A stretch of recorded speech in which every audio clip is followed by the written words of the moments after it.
Before we ask why Nietzsche went mad, we might need to ask a far more disturbing question: what if madness was not the first thing that happened to him? For more than a century, people have looked at Friedrich Nietzsche and seen a familiar tragedy, a brilliant mind, a psychological collapse, a cautionary tale about intellectual obsession. But that explanation is almost too comfortable. It allows us to place his breakdown in a neat category, close the case, and move on. Yet the deeper you look, the harder that explanation becomes to accept. Because Nietzsche was not merely a philosopher arguing about abstract ideas. His role was something much stranger. He was a diagnostic thinker. He treated civilization the way a physician examines a patient. And long before many of the defining crises of the modern world emerged, he believed he had identified a fracture running beneath the surface of Western culture. The question is not whether he was right. The question is what it costs a person to see something before everyone else does. Imagine standing inside a cathedral after everyone has left. The structure is still there. The stained glass still catches the light. The walls still rise toward the sky. From the outside, nothing appears different. But the center is empty. The voice that once gave meaning to the entire structure is gone, leaving only an echo. That image haunted Nietzsche. Not because he thought religion was disappearing overnight. Not because he wanted to destroy tradition. But because he believed something far more dangerous was happening. The old foundations of meaning were weakening, yet nothing strong enough had emerged to replace them. And here is the contradiction. Most people assume freedom automatically makes life better. More choices. More independence. More autonomy. Nietzsche suspected the opposite outcome was possible. What happens when people become free from old values but never discover new ones? What happens when certainty disappears faster than purpose can be rebuilt? That is where this story becomes less about one man and more about all of us. Because Nietzsche's influence was never measured by the number of books he wrote. His influence came from the questions he forced civilization to confront. Questions about meaning. Questions about identity. Questions about whether a society can survive after losing faith in the ideas that once held it together. And the unsettling part is that many of those questions feel more relevant now than they did in his own lifetime. Look around. We live in an age of unprecedented access to information, unprecedented technological power, and unprecedented personal freedom. Yet anxiety, isolation, and uncertainty remain constant topics of conversation. We know more than ever before, but many people feel less certain about why they are here and what they are supposed to become. Was this the future Nietzsche believed was coming? Or are we simply projecting our fears onto a thinker who became a symbol of collapse? The mystery deepens when you realize that Nietzsche repeatedly returned to one image, the abyss. Not as a monster hiding in darkness, but as a reality that emerges when familiar meanings disappear. A person standing at the edge of a cliff is not terrifying because of what they see below. They are terrifying because of what they might discover about themselves while looking down. And that brings us to the central puzzle. If Nietzsche's collapse was merely personal, then his story ends with him. But if he was seeing the outline of a larger cultural crisis, one that would unfold long after he was gone, then his breakdown may not be the most important part of the story at all. The most important part may be the warning hidden inside it. Because the question is no longer why Nietzsche fell. The question is whether he was the first person to notice that an entire civilization was already walking toward the edge. But to understand why this warning mattered, we need to look at a deeper contradiction hiding beneath Nietzsche's reputation. Most people assume that human beings are driven by truth. We like to imagine that if enough illusions were removed, if enough false beliefs were exposed, people would naturally become wiser, stronger, and more free. Nietzsche was not convinced. In fact, one of his most unsettling insights was that human beings may need meaning even more than they need truth. That sounds backwards. Almost offensive. After all, isn't truth supposed to be the foundation of everything? Yet history suggests something more complicated. Entire civilizations have survived wars, disasters, and political upheaval. What they struggle to survive is the collapse of a shared answer to a simple question: why does any of this matter? This was the conflict Nietzsche believed was approaching. Not a military conflict. Not an economic conflict. A psychological one. Imagine a suspension bridge stretching across a vast canyon. Most people focus on the traffic moving across it. The visible activity. The daily movement. But an engineer looks somewhere else. The engineer looks at the cables holding everything together. Nietzsche believed modern civilization was becoming obsessed with the traffic while ignoring the cables. The visible structures of society remained intact. Governments functioned. Universities expanded. Technology advanced. Wealth increased. Yet beneath those achievements, he believed the deeper foundations of meaning were quietly weakening. And here is where the mystery becomes uncomfortable. Because Nietzsche was not describing a crisis that would arrive in a single dramatic moment. He was describing something slower. Something almost invisible. A civilization can continue functioning long after its deepest convictions have started to disappear.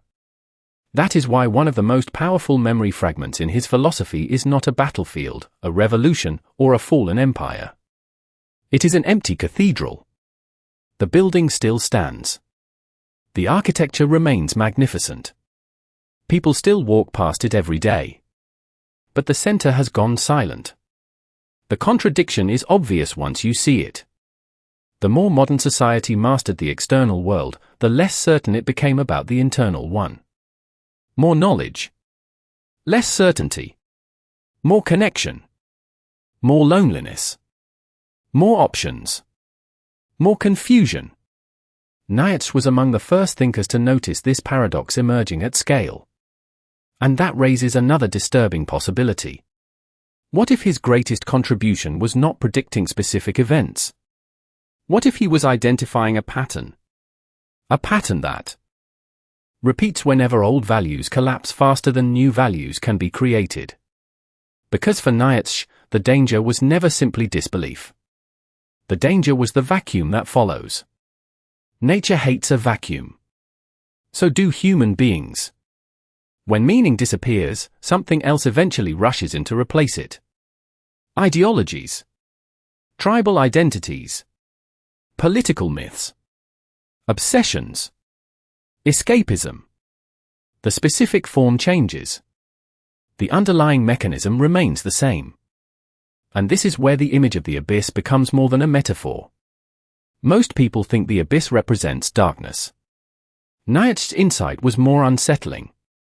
The abyss represents absence. The absence of inherited answers. The absence of unquestioned certainty. The absence of a ready-made purpose. Standing at that edge forces a person into a confrontation many spend their entire lives avoiding. If nothing automatically gives life meaning, who carries the responsibility for creating it?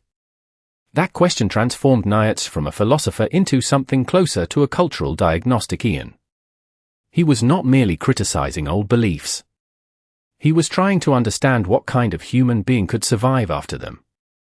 And perhaps that is where the real mystery begins. Because if Nietzsche was searching for a way beyond nihilism, why do so many people remember him as a symbol of collapse rather than a guide through it? What did he discover about human nature that made the solution far more difficult than the diagnosis itself? If the diagnosis was correct, then a deeper problem emerges. Why did Nietzsche spend so much energy searching for a path beyond nihilism if he believed civilization was already moving toward it? At first glance, that sounds like a contradiction. A thinker who identifies a crisis should be able to propose a solution. Yet the closer you look, the more unusual Nietzsche becomes. He was not interested in comforting answers. He distrusted them. In his view, the most dangerous ideas were often the ones that arrived too quickly and made people feel safe again. This is where the conflict reaches another level. Most people facing uncertainty instinctively search for certainty. They want a new authority, a new doctrine, a new system capable of replacing the old one. But Nietzsche believed that impulse itself was part of the problem. The collapse of inherited meaning created anxiety. Anxiety created a demand for certainty.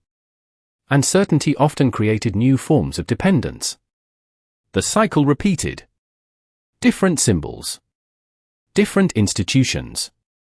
The same psychological mechanism. That is why one of the most misunderstood aspects of Nietzsche's influence is that he was not trying to hand people a finished blueprint for life. He was trying to force a confrontation. A confrontation with responsibility. A confrontation with self-creation. A confrontation with the frightening possibility that meaning is not discovered like buried treasure but built through struggle. And here the contradiction becomes personal. Human beings often claim they want freedom. But do they truly want the burden that comes with it? Imagine standing on a mountain after a long climb. The view stretches for miles. The horizon seems endless. Yet the higher you climb, the less protection you have from the wind. The same achievement that expands your vision also increases your exposure. This is another memory fragment hidden inside Nietzsche's world. The mountain is not merely a symbol of enlightenment. It is a symbol of vulnerability. The higher the perspective, the greater the isolation. And perhaps that is why his philosophy continues to create tension even today. Because he challenged a comforting assumption embedded deep within modern culture, the belief that progress automatically improves the human condition. Nietzsche saw a different possibility. External progress can accelerate while internal development lags behind. Technology can evolve faster than wisdom. Information can multiply faster than meaning. Power can increase faster than responsibility. When that gap widens, a civilization becomes stronger and more fragile at the same time. Notice the escalation. We are no longer talking about one philosopher. We are talking about a recurring pattern within history itself. Empires rise. Institutions expand. Knowledge grows. Yet beneath the visible success, a deeper question remains unresolved: what kind of human being is being produced by this system? That question haunted Nietzsche because he believed a new type of person would eventually emerge from the crisis. Not someone protected by inherited certainties. Not someone sheltered by unquestioned traditions. But someone capable of creating values rather than merely receiving them. And yet there is another mystery. If that was the goal, why does so much of Nietzsche's legacy feel wrapped in tension, loneliness, and struggle? Why does his vision of transformation seem inseparable from risk? The answer may lie in a symbol that appears again and again throughout his thought: the rope walker. Not a conqueror. Not a king. Not a prophet standing safely above the crowd. A rope walker suspended between two worlds. One foot leaving the past. The other unable to fully reach the future. That image reveals a possibility far more unsettling than nihilism itself. Perhaps the crisis Nietzsche identified was never meant to be solved quickly. Perhaps it was a transitional condition. A dangerous crossing between what humanity was and what it might become. And if that is true, then the most important question is no longer whether Nietzsche recognized the abyss. The more troubling question is whether he also discovered that crossing it demands something most people are unwilling to sacrifice. What if the thing most people call Nietzsche's solution was actually a test? Not a doctrine. Not a destination. A test. Because hidden beneath the language of transformation is a revelation that changes the entire shape of his project. Nietzsche was never primarily concerned with what people believed. He was concerned with what kind of person those beliefs created. That distinction matters. Most philosophies ask, what is true? Nietzsche increasingly asked a different question: what can a human being become? That shift reveals something profound. The crisis he diagnosed was never only about collapsing values. It was about human capacity. Could people carry the weight of a world without guaranteed meaning? Could they create purpose instead of inheriting it? Could they endure uncertainty without immediately reaching for new forms of dependency? This is where another symbol begins to reveal its hidden significance. The rope walker was never simply crossing a gap between old values and new values. The rope itself was the point. Suspended above the ground, unsupported by certainty, exposed to risk from every direction, the rope walker represents a condition rather than a character. a state of existence, the condition of becoming. And suddenly the contradiction that runs through Nietzsche's legacy becomes clearer. Many people interpret his philosophy as a celebration of strength. But what if it is actually an exploration of fragility? Not physical fragility. Existential fragility. The realization that growth requires entering territories where old identities no longer function and new identities have not yet formed. That process is far less heroic than it sounds. Because in those moments, a person cannot rely entirely on tradition. They cannot rely entirely on institutions. They cannot rely entirely on the crowd. They must confront themselves. And that confrontation carries consequences. Not only for individuals. For civilizations. History often tells stories about economic systems, political movements, military victories, and technological revolutions. Yet beneath those visible forces lies a quieter question. What happens when millions of people simultaneously lose confidence in the meanings that once organized their lives? The effects appear everywhere. In culture. In education. In politics. In relationships. In identity itself. What begins as a philosophical problem gradually becomes a social one. Then a civilizational one. This is the scale shift that makes Nietzsche so difficult to place in a single category. His influence extends beyond philosophy because his concern extended beyond philosophy. He was examining the psychological infrastructure beneath society itself. Imagine an ancient lighthouse standing on a rocky shoreline. For generations, sailors navigate by its light. Then one day the light goes out. The structure remains. The coastline remains. The ocean remains. But navigation becomes something different. That image functions as another memory fragment. Nietzsche was less interested in the lighthouse than in the sailors. What happens to people after the guiding light disappears? That question leads to a revelation even more unsettling than nihilism. The greatest danger may not be the loss of meaning. The greatest danger may be the refusal to create new meaning because the responsibility feels too heavy. And that possibility transforms everything. Because the crisis is no longer about the absence of answers. It becomes a question of courage. The courage to become something not yet fully defined. The courage to live without guarantees. The courage to continue crossing the rope. But here the mystery takes an unexpected turn. If Nietzsche's deepest concern was human transformation, then perhaps the central figure in his philosophy was never the person who falls. Perhaps it was the person who successfully crosses. And if that is true, then the next question becomes unavoidable. What exactly did Nietzsche believe that future human being would have to overcome before the crossing could ever be completed? The question is no longer what must be overcome.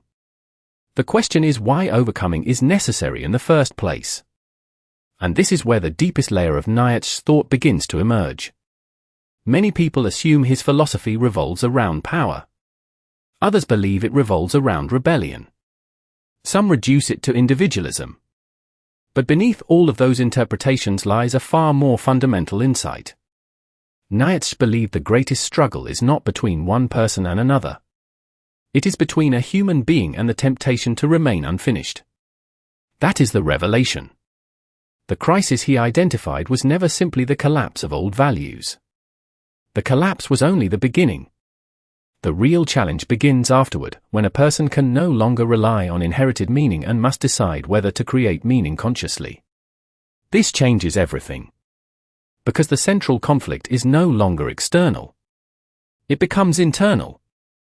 Not a battle against society. A battle against passivity. Not a battle against tradition. A battle against the desire to escape responsibility. This is why the figure that emerges from Nietzsche's work is so often misunderstood. The future human being he imagined is not defined by domination. It is defined by creation. Creation of values. Creation of purpose. Creation of identity. Creation of meaning where none is guaranteed. That is a much heavier burden than most people realize. Imagine standing before a blank canvas stretching beyond the horizon. No instructions. No map. No authority capable of telling you exactly what to paint. At first that sounds liberating. Then the deeper reality appears. The blank canvas is also terrifying. Because every possibility contains uncertainty. Every choice creates responsibility. Every act of creation eliminates countless alternatives. This is another memory fragment hidden inside the project. The empty cathedral represented the disappearance of inherited meaning. The blank canvas represents what comes next. And most people spend their lives moving between those two symbols. Trying to recover certainty. Trying to avoid responsibility. Trying to find someone else to answer the questions that only they can answer. Here the role of Nietzsche becomes clearer. He was not trying to become a prophet who would give humanity a new doctrine. His influence comes from forcing a confrontation that many would rather avoid. If meaning is not guaranteed, what will you create? If values are not inherited automatically, what will you choose to become? If purpose cannot simply be received, what are you willing to build? This is why his legacy extends far beyond philosophy. The same conflict appears in education, in leadership, in relationships, in culture. In every moment where a person faces uncertainty and must choose between passive comfort and conscious growth. The scale expands from the individual to civilization. A society filled with people waiting for meaning becomes vulnerable to manipulation. A society filled with people capable of creating meaning becomes something entirely different. That may be the deepest consequence of Nietzsche's insight. The future is not determined solely by institutions, technologies, or political systems. It is shaped by the psychological capacity of human beings to carry responsibility without collapsing into resentment, dependency, or despair. And suddenly, another memory fragment takes on new significance. The lighthouse was never the destination. The rope was never the destination. Even the mountain was never the destination. They were all symbols of transition. Symbols of movement. Symbols of becoming. Which leads to a final realization. Perhaps Nietzsche's most radical idea was not that old meanings were dying. Perhaps it was that human beings possess far greater creative potential than they realize, but only after they stop searching for someone else to live on their behalf. Yet that revelation creates a consequence large enough to reshape the entire discussion. Because if the crisis was never the death of old values, but the challenge of creating new ones, then an even bigger question appears. What happens to a civilization when millions of people refuse that challenge altogether? Before asking what Nietzsche left behind, it is worth asking what happens when a warning outlives the person who delivered it. Because that is the strange consequence of his legacy. The individual disappears. The questions remain. The thinker becomes part of history. The problem becomes part of the future. This is why the true consequence of Nietzsche's project cannot be measured by books, academic influence, or philosophical schools. Those are surface effects. The deeper consequence is that he changed the way modern people understand meaning itself. Before him, many people treated meaning as something discovered, something inherited, something guaranteed by tradition, religion, culture, or history. After him, meaning increasingly became something that must be created, defended, and renewed. That shift sounds subtle. In reality, it changes the psychological structure of human life. Because once responsibility for meaning moves inward, every individual faces a burden previous generations could often avoid. The burden of authorship. The burden of becoming. The burden of deciding what deserves commitment in a world filled with competing possibilities. This is where another consequence appears. Freedom becomes both a gift and a weight. A person standing inside an empty cathedral may initially celebrate the absence of authority. Yet, after the celebration fades, a more difficult realization emerges. Empty space demands something from those who enter it. Someone must decide what comes next. Someone must build. Someone must create. Someone must carry responsibility for the future. This consequence extends far beyond philosophy. It influences education, leadership, relationships, institutions, and culture. Entire societies begin to reveal their strengths and weaknesses based on how they answer a single question: can people generate meaning faster than meaning disappears? The scale expands again. We are no longer discussing one philosopher's influence. We are examining a defining challenge of modern civilization. Technological systems can become more powerful. Economic systems can become more efficient. Information networks can become more sophisticated. Yet none of those developments automatically answer the human need for purpose. This may explain why some of the most advanced societies still struggle with confusion, fragmentation, and existential uncertainty. Material progress solves many problems. It does not solve all of them. And here the legacy becomes paradoxical. Nietzsche is often remembered as a destroyer of old certainties. Yet much of his enduring influence comes from forcing people to confront the necessity of creation. His role was not simply to tear down. His role was to expose a question that could no longer be avoided. What happens after inherited meaning loses its authority? The answer remains unfinished. That unfinished quality is itself part of his legacy.